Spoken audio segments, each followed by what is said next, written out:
Pour ne rien rater de nos programmes, n'oubliez pas de vous abonner à nos deux chaînes YouTube, le Média TV et le Média 24/7, et d'activer la cloche. Il y a très peu de punitions pour des délits financiers en France. Pour regarder nos voisins, l'Allemagne, c'est autre chose. Il y a des peines de prison ferme. L'Angleterre, c'est pareil. Les États-Unis, n'en parlons pas. La seule vision aujourd'hui qu'a la France, c'est de réduire les déficits. Ils ont été tellement gâtés. Vous vous rendez compte quand même que le grand patronat a réussi à faire gober une réforme comme le CICE à un président socialiste, donc dit de gauche. Comment voulez-vous qu'après ça, il ne se croit pas tout permis? Bonjour tout le monde, je suis ravie de vous retrouver pour un nouvel épisode de l'Instant Porcher. Toutes les semaines, on entend tout et son contraire sur l'économie et pas que. Et on est là avec Thomas pour détricoter tout ça.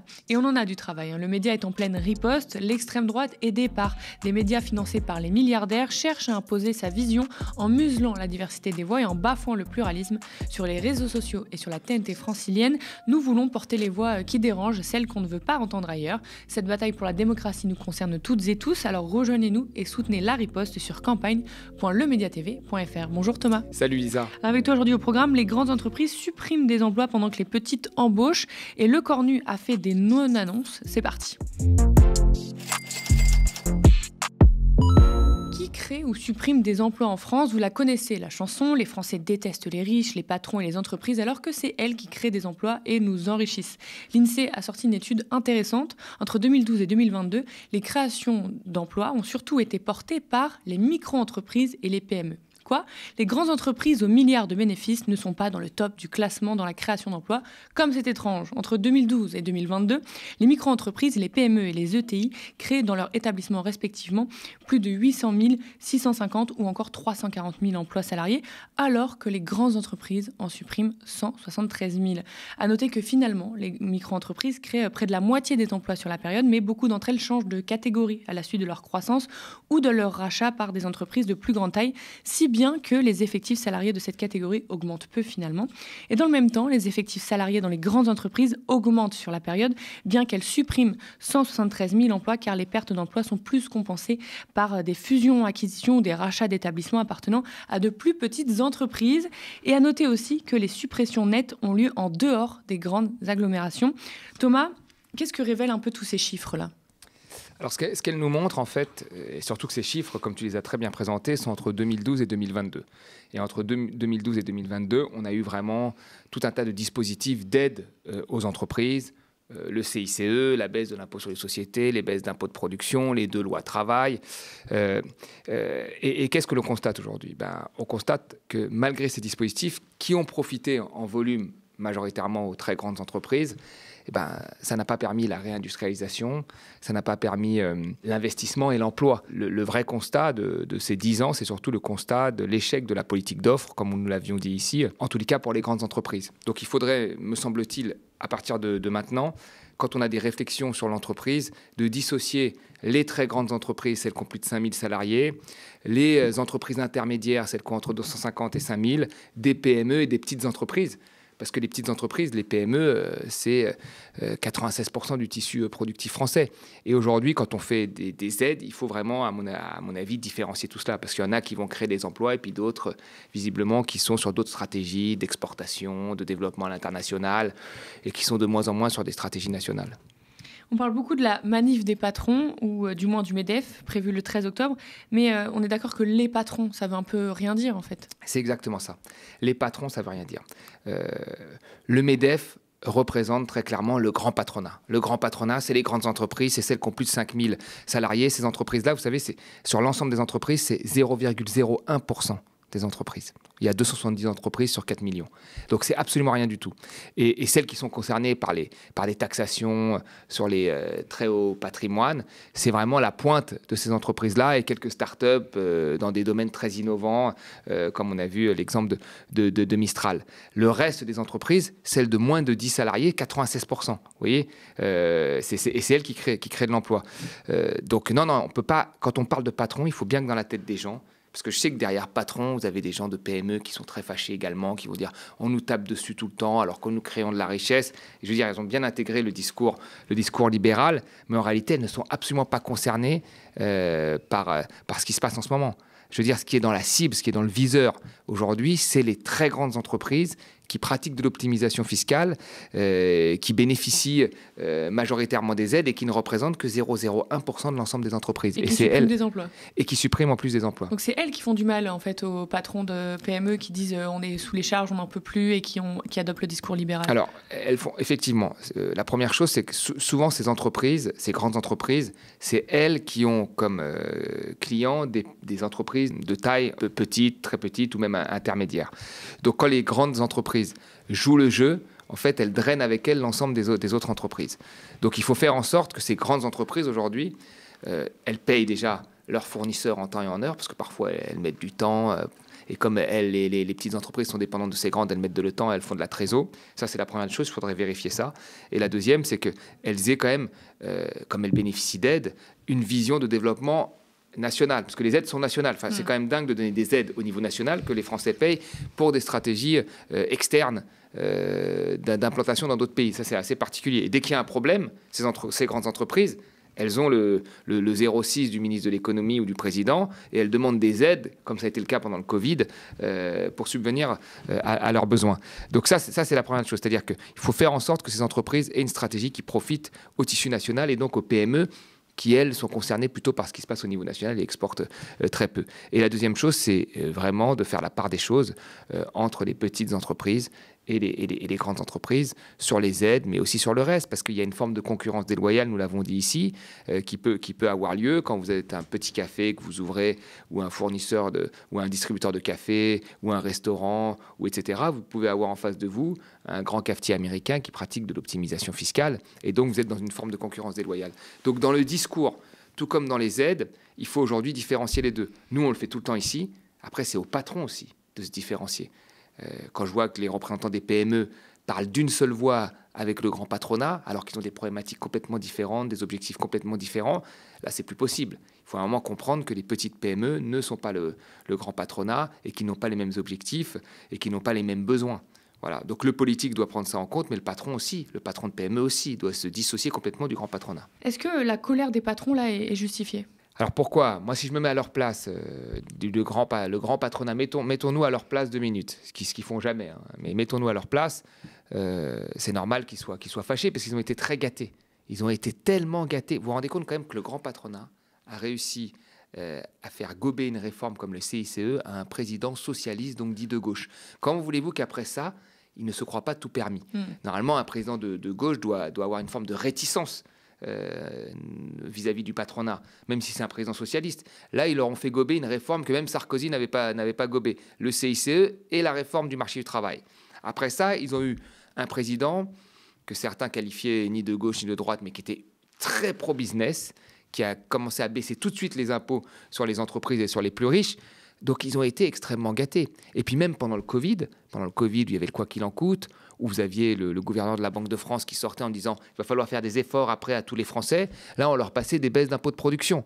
Donc, dans le plan de relance, il y avait aussi encore des cadeaux fiscaux aux entreprises. Donc là, ils sont fâchés parce qu'ils se disent « la fête est finie ». Donc ça, on peut les comprendre. Mais quand on regarde concrètement ce qu'ils ont eu comme mesures fiscales et ce qu'il y a eu de l'autre côté comme réforme touchant la majorité de la population, non, ils n'ont aucune raison d'être mécontents. Quand on a une vision un peu au-dessus, Macron avait dit « je suis le président de la flexi-sécurité ». La flexibilité, elle a eu lieu à tous les niveaux. La politique de l'offre, elle a eu lieu. La sécurité, ça a été la réforme de l'assurance chômage, la réforme des retraites, enfin, elle n'a pas eu lieu. Donc non, ils ont été trop gâtés. Et là, aujourd'hui, il y a un problème, soi-disant, hein, parce qu'ils le défendent aussi, ce problème budgétaire. Nous, on l'a souvent relativisé ici, et d'ailleurs, on a souvent eu raison, puisque la France encore arrive à emprunter. Mais si ce problème budgétaire est sérieux, comme eux-mêmes le disent, il faut que tout le monde contribue. Donc, ils doivent aussi contribuer. Après le refus catégorique de la taxe Zuckman par les gouvernements et libéraux, Thomas Piketty, économiste, a proposé d'aller plus loin. Je le cite, « Si vous ne la payez pas, vous vous mettez dans la position que quiconque décide de ne pas payer d'impôts, vos actifs peuvent être gelés, vous pouvez être arrêté à l'aéroport. » Qu'est-ce que tu en penses ? Alors bon, ça a valu beaucoup de bruit. Cette phrase a fait beaucoup de bruit, mais la réalité, quand on la regarde, c'est qu'il y a très peu de punitions pour des délits financiers en France. On est un des pays qui est le plus clément avec les délits financiers. Je veux dire, vous regardez nos voisins, l'Allemagne, c'est autre chose. Hein. Il y a des peines de prison ferme. Vous pouvez aussi poursuivre un banquier qui est impliqué dans un montage d'évasion fiscale. Vous regardez l'Angleterre, c'est pareil, avec des peines de prison ferme. Les États-Unis, n'en parlons pas. Chez nous, quand vous avez ça, vous allez souvent directement régler ça avec les impôts. C'est-à-dire qu'on ne passe pas par du pénal, mais on va directement régler ça avec des impôts. Et 80% des cas, c'est des peines de sursis. Donc, moi, je pense qu'aujourd'hui, compte tenu de nos besoins, il faut être beaucoup plus ferme, c'est vrai, sur les questions de délits financiers, d'évasion fiscale et d'optimisation fiscale avec abus de règles de droit où on va beaucoup trop loin. Il ne faut pas qu'il y ait une impunité, parce que s'il y a une impunité, c'est une façon de dire vous pouvez tenter votre chance et si vous êtes attrapé, rien ne se passe. Non, il faut être à la mesure de toutes les autres condamnations, être assez sévère là-dessus, bien sûr. Parce que la justice, c'est être très sévère pour d'autres thèmes dans les condamnations. Et voilà, c'est quand même important de le préciser. C'est quoi tes pistes là pour les grandes entreprises ? Si tu étais ministre de l'économie, tu t'avancerais quelles orientations ? Alors, les grandes entreprises, elles sont, si tout est bien aligné, elles sont absolument essentielles au niveau national. Pourquoi ? Parce que ça représente malgré tout, malgré les pertes d'emplois, ça représente encore 25 à 30% des emplois. C'est-à-dire que 0,01% des entreprises représentent de 25 à 30% des emplois en France. Donc, et comme je l'ai dit, elles représentent un effet d'entraînement aussi sur les petites entreprises. Donc c'est très important d'aligner les grandes entreprises, pas que seulement sur le fait d'avoir des profits qui vont bénéficier aux actionnaires, mais sur des enjeux de transition énergétique, des enjeux de développement du territoire et des enjeux même, je dirais, sociaux et de réindustrialisation. Alors comment faire ça ? La première des choses, c'est qu'il faudrait absolument que dans les conseils d'administration, il y ait une plus grande part de salariés. Et il ne faut pas qu'il y en ait un ou deux comme ça. Il faut qu'il y ait vraiment une part de salariés qui puissent tenir un rapport de force dans le cadre de stratégies, notamment d'optimisation, via des délocalisations. Ça ne doit plus être possible. Donc ça, c'est très important. La deuxième chose, c'est qu'il faut aussi qu'il y ait, moi je pense, une partie des représentants de l'État. Ce qui a fait très peur avec la taxe Zuckman, c'est que si vous mettiez l'État, enfin si l'entrepreneur décidait de revendre une partie de ses actions à l'État, on avait peur que l'État devienne un actionnariat de ces entreprises privées. Mais c'est très bien, c'est bien parce que c'est un actionnariat, bon déjà, qui ne demande pas grand-chose. C'est un actionnariat aussi qui est une forme de sécurité en cas de problème. Et puis dans des grandes entreprises, c'est un actionnariat qui peut avoir son mot à dire dans l'orientation de la politique commerciale menée par l'entreprise. Donc ça il faut aussi, qu'il le fasse. Parce que dans le cas de Renault, par exemple, l'État a été complètement exactement. complice. Dans le cas de Renault, dans le cas de la SNCF, c'est devenu un État pantouflard. Parce qu'on a fermé un certain nombre de trains qui étaient importants. Mais appelons de nos voeux le fait qu'on ait pour une fois un État, un gouvernement, on va dire, qui soit un peu stratège. Normalement, il devrait peser dans des décisions qui sont contre-productives. Ce qu'il n'a pas fait, effectivement, et tu as raison de le rappeler, ces dernières années. Ça, ce serait déjà la base, moi, je pense, pour que les choses se passent bien. Or, aujourd'hui, on n'est pas du tout là-dedans. Les entreprises font ce qu'elles veulent. Les entreprises touchent des aides sans contrepartie. Les entreprises, je parle des grandes, on parle des grandes, vraiment. Les grandes entreprises, dès qu'il y a un problème, elles vont sonner à la porte de l'État et donc de l'Élysée ou du ministère de l'économie. Et les grandes entreprises ont parfois des stratégies, et assez souvent d'ailleurs, inverses avec les stratégies de transition écologique, les stratégies de réindustrialisation et les stratégies de développement des territoires. Donc voilà où on en est aujourd'hui. Et ça ne peut plus continuer comme ça. Donc il faut que l'État reprenne en partie en main cela. Voilà. Et dans certains, ce qui est déjà le cas aujourd'hui, mais dans certains domaines, il ne faut pas hésiter à rejouer la nationalisation ou l'État majoritaire, comme c'est le cas aujourd'hui dans l'énergie. Mais il faut arrêter toute forme de privatisation qui voulait avoir lieu, comme c'est le cas dans les transports, la SNCF aujourd'hui. Et il faut arrêter cette ouverture à la concurrence, cette libéralisation. Et d'autres, parfois, il faut se poser la question de racheter ou pas dans le médicament ou ailleurs, dans ce qu'on détermine comme stratégique, racheter ou pas une partie des entreprises, c'est aussi important. Tous les leviers doivent être mis en marche. Les syndicats, dont la CGT, ont jugé la mobilisation du grand patronat indécente au regard de la situation sociale actuelle, puis de tout ce que tu as dit, leurs dividendes, leur suppression d'emplois, etc. L'intersyndicale se prépare pour la mobilisation du 2 octobre contre Macron, le Cornu et les orientations budgétaires prévues. Et le Premier ministre a donné une interview aux Parisiens et confirme la volonté, par exemple, de réduction des dépenses, rien de nouveau sous le soleil. 6 milliards d'euros sur l'État et son train de vie. Il y a des attentes sociales fortes dans notre pays. Il est donc hors de question de préparer un budget d'austérité et de régression sociale. Donc on peut voir que ça change par rapport à François Bayrou. Pour l'année prochaine, les moyens consacrés aux retraites augmenteront de 6 milliards d'euros. Ceux pour la santé augmenteront de 5 milliards d'euros, donc 6 et 5. Et le Cornu évoque tout de même une meilleure maîtrise des dépenses sociales et des collectivités territoriales. Donc voilà. Sur le plan fiscal, le chef du gouvernement, sans gouvernement, évoque une réforme pour plus de justice fiscale, mais toujours un non catégorique à la taxe Zuckman ou au retour de l'ISF. Pas de retour de suspension sur la réforme des retraites non plus. Et les syndicats LPS qui avaient entamé quelques discussions avec le Premier ministre et avaient mis la colère un peu en pause, donc son furax. Thomas, j'ai l'impression que le Cornu a dit un peu tout et son contraire, histoire de calmer la foule. Et surtout, il n'y a pas vraiment de projet. Il y a 5 milliards pour la santé, 6 milliards pour les retraites. Est-ce que ça va vraiment changer grand-chose? Est-ce que c'est surprenant là, que le PS ou les syndicats soient déçus? Non, mais c'est dur. Là, on voit que c'est dur en même temps. C'est-à-dire que, alors, moi, j'aime bien parce qu'aujourd'hui, les macronistes, leur but, c'est de redéfinir l'austérité. En disant non, mais l'austérité, c'est ce qui s'est passé en Grèce. Non, oui, ça s'est passé en Grèce, l'austérité, à un très haut niveau. Mais quand vous limitez l'augmentation des dépenses, quand vous faites des économies, par exemple, sur les collectivités locales, ce qu'il a dit, ou ailleurs, ou sur la santé, ou je ne sais quoi, vous pratiquez une politique d'austérité, vous faites des économies. Voilà, c'est très clair, net, précis. Donc moi, je pense que pour passer, il va devoir aller moins fort que François Bayrou. Il va faire sûrement un discours qui va moins dramatiser les questions de déficit et de dette que ne l'a fait François Bayrou, parce que ça n'a pas été gagnant. Donc il va peut-être laisser de côté les retraites. Il va dire on réduit le train de vie de l'État, des premiers ministres. C'est très bien, pourquoi pas. Mais on ne va pas aller taxer les plus riches, on ne va pas retourner sur l'ISF, et on va quand même faire des économies sur les collectivités locales. Donc moi je pense que l'ensemble du budget sera austéritaire. Probablement pas à 44 milliards.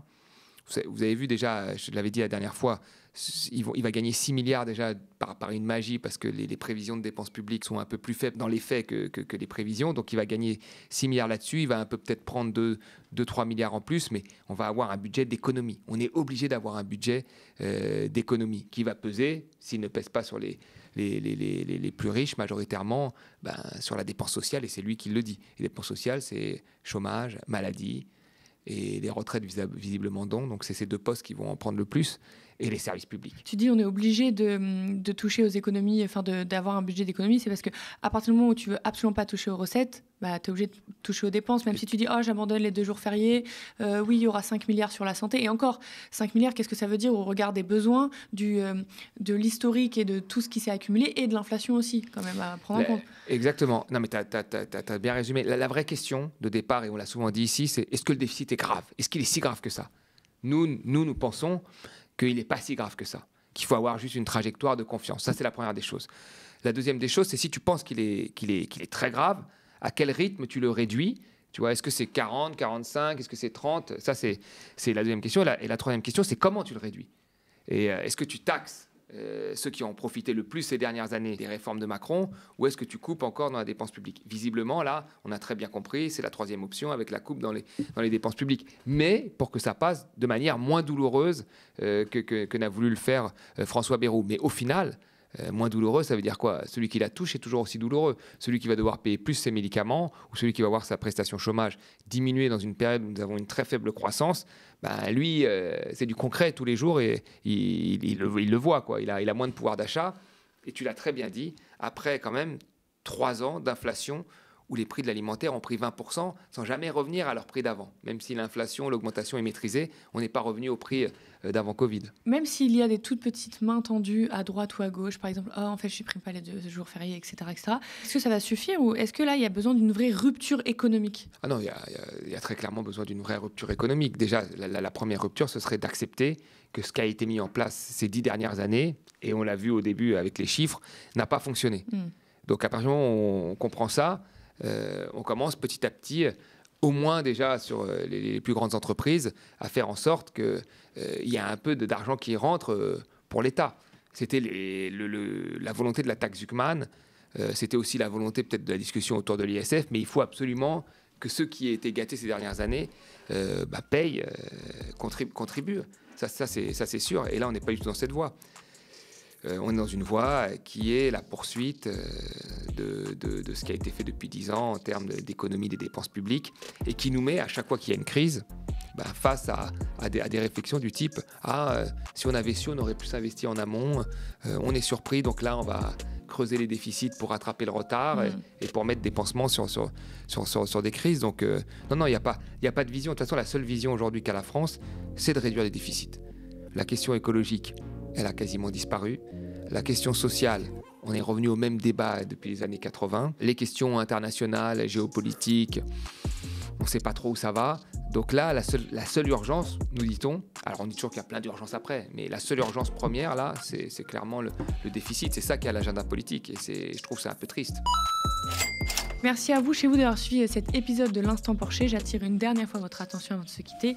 La situation politique est inédite, historique, et face aux 105 millions d'euros du milliardaire ultra-conservateur Sterrin, qui veut installer l'extrême droite au pouvoir, le média a lancé Riposte, une contre-offensive vitale et citoyenne. Et c'est notre unique chance de bâtir une chaîne d'infos populaire et indépendante, capable de percer sur les réseaux sociaux et sur la TNT francilienne pour donner enfin la parole à celles et ceux qu'on ignore.